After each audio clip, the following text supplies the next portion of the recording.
ভগবান শ্রীকৃষ্ণের একটি অংশ, একটি প্রকাশ সর্বদা সেই জীবাত্মার সঙ্গে প্রতিটা দেহ থেকে দেহান্তর, প্রতিটা এক দেহ থেকে অন্য দেহে সর্বদা সেই জীবাত্মার সঙ্গী রূপে বিরাজ করেন। ভগবানের সেই প্রকাশ হচ্ছে পরমাত্মা।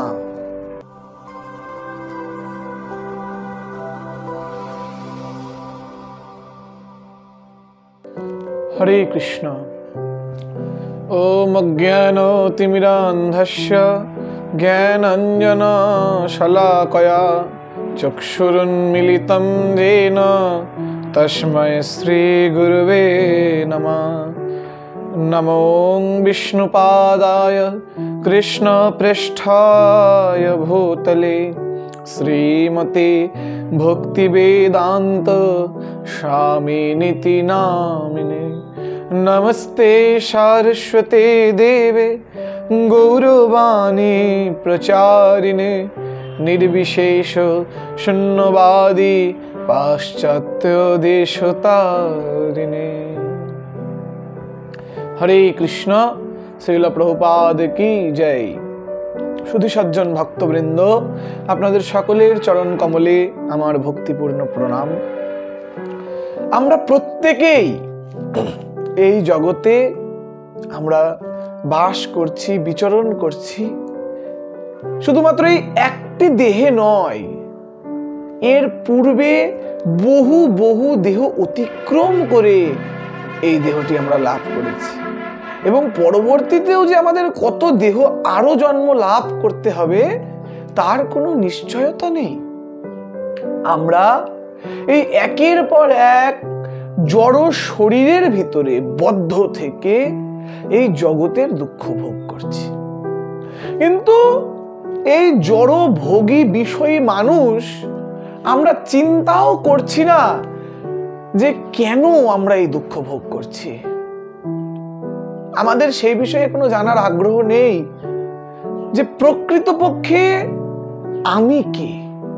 আমাদের এই ব্যাক টু গড হেডের যে পূর্ব ভিডিও, সেখানে আমরা আলোচনা করেছি যে প্রকৃতপক্ষে এই জড় নশ্বর দেহটি আমি নই। যদি এই দেহটি আমি হব, তাহলে মৃত্যুর পর কেন আমাকে চলে যেতে হচ্ছে এই দেহটিকে ছেড়ে?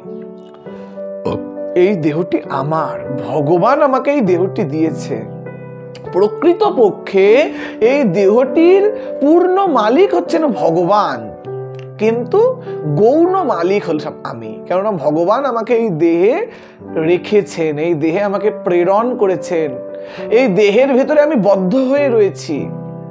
তাই আমরা মনে করছি এই দেহটি আমি।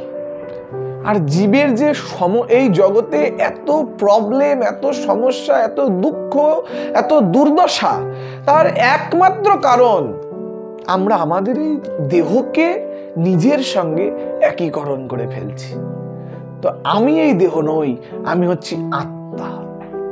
আমরা পূর্ব ভিডিওতে এই দেহ এবং আত্মা সম্বন্ধে আলোচনা করছিলাম এবং আজকে আমরা আলোচনার যে বিষয়, তা এই দেহ এবং আত্মার বাইরে ভগবান বলছেন আমার এক অংশ, আমার একটা প্রকাশ, হ্যাঁ, আমার একটি অংশ, আমার একটি প্রকাশ এই জগতের প্রতিটি জীব সত্তার মধ্যে, প্রতিটি জীব শরীরের ভিতরে প্রবেশ করছে।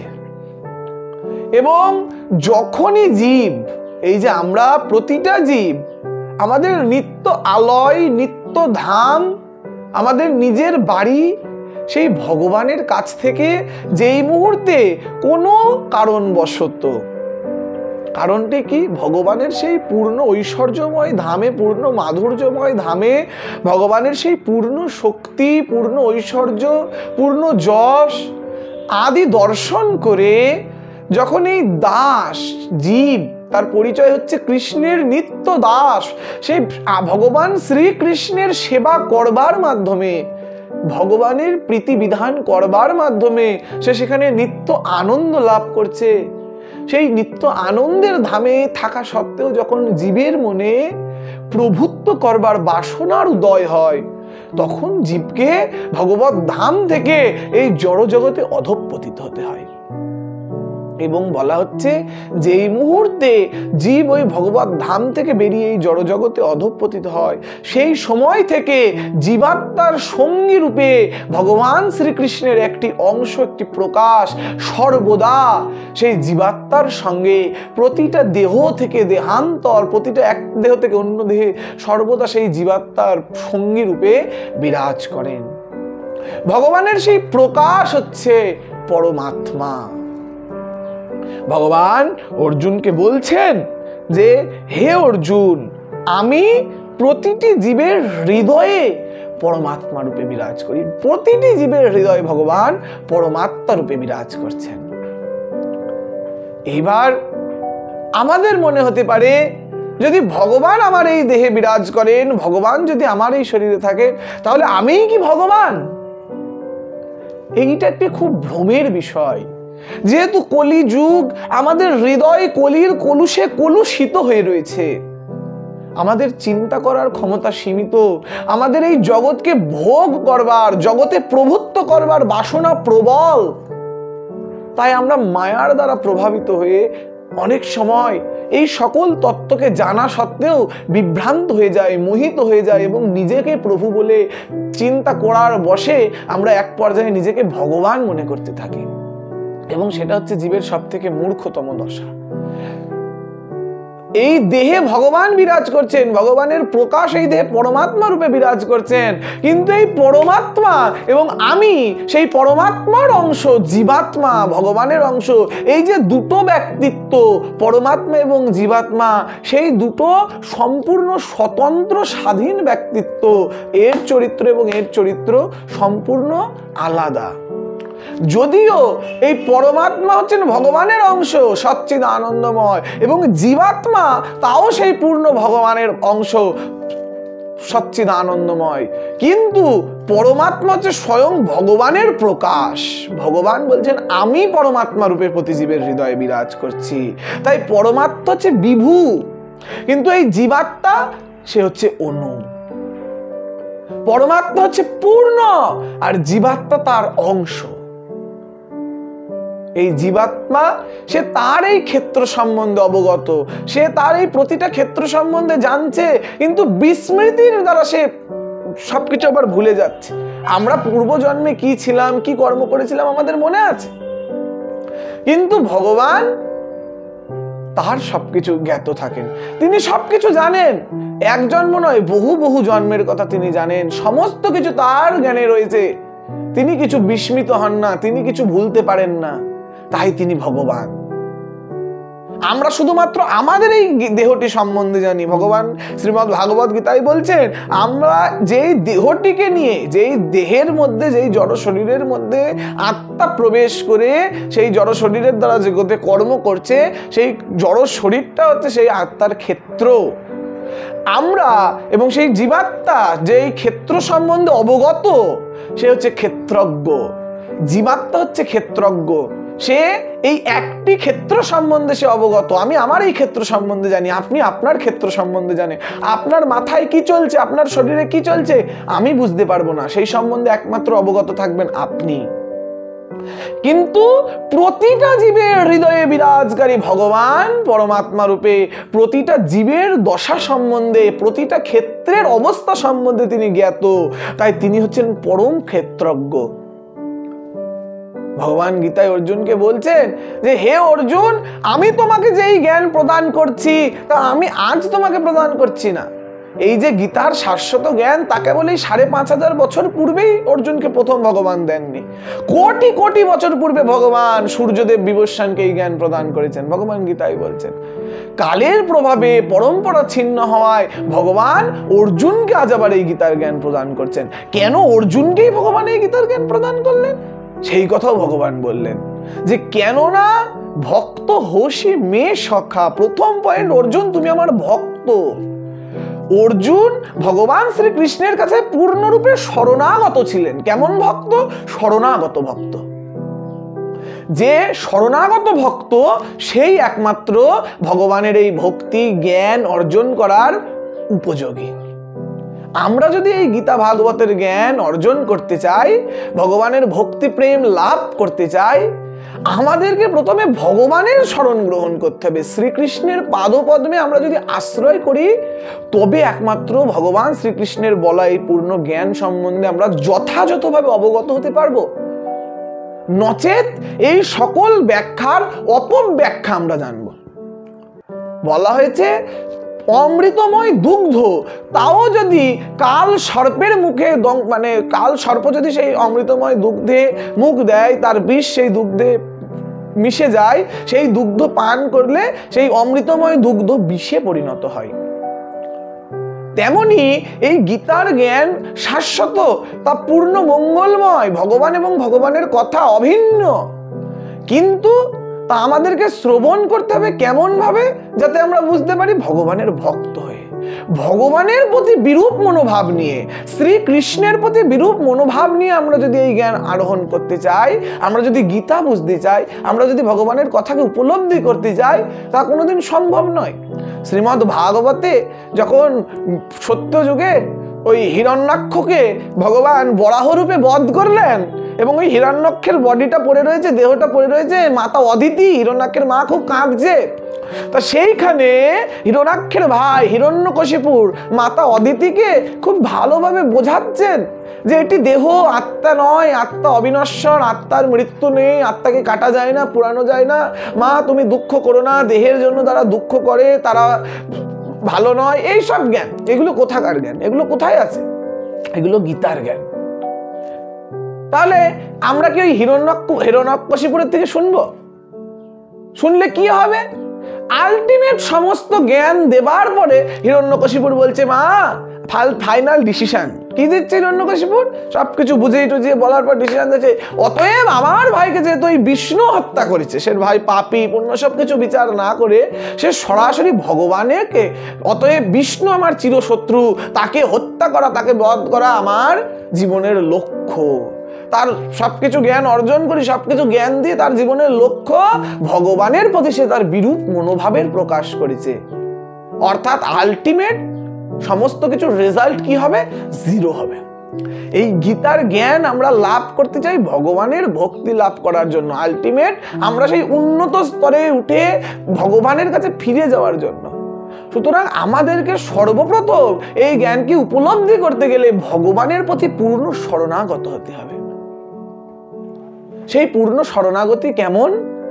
এই বিশ্বাস যে আমি ভগবানের ভক্ত, যে কোনো পরিস্থিতিতে ভগবান আমাকে রক্ষা করবেন।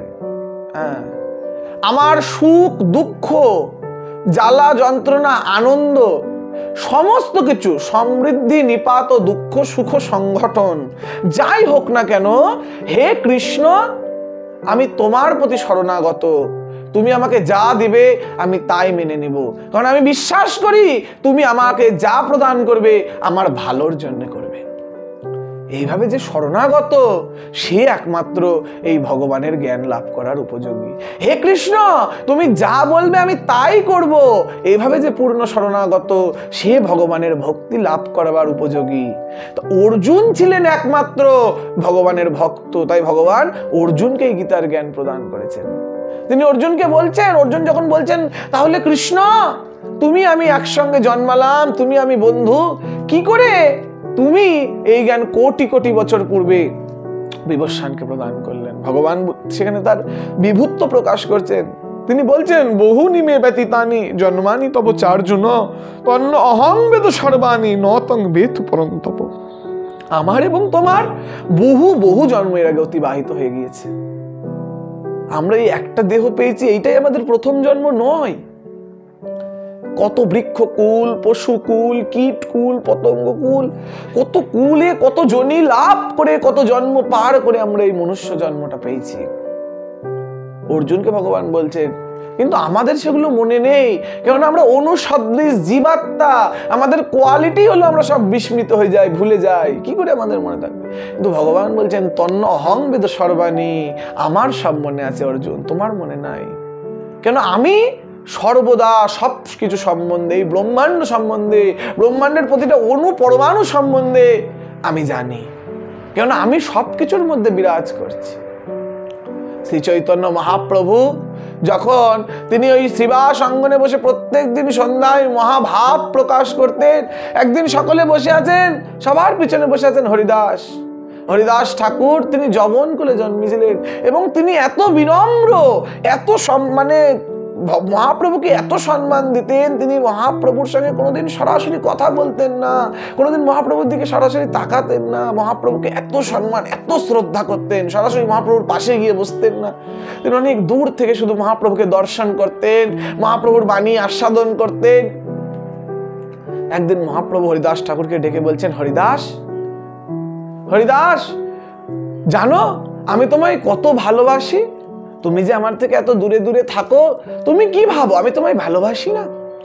আমি জানো তোমায় কত ভালোবাসি।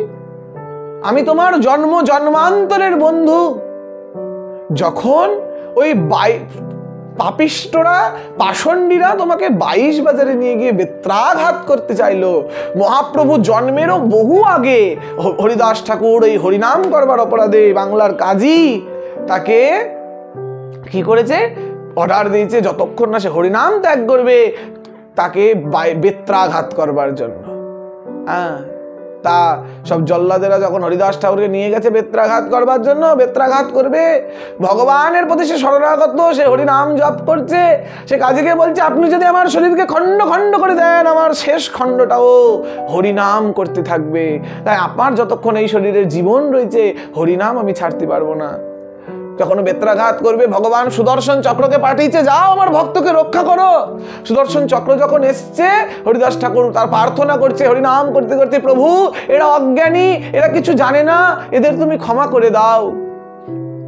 সুদর্শন চক্র জানেন যে ভগবান তার মতটা হচ্ছে আমা হতে আমার নাম বড়, আমার নাম হতে আমার ভক্ত বড়, সেই তত্ত্ব জানেন।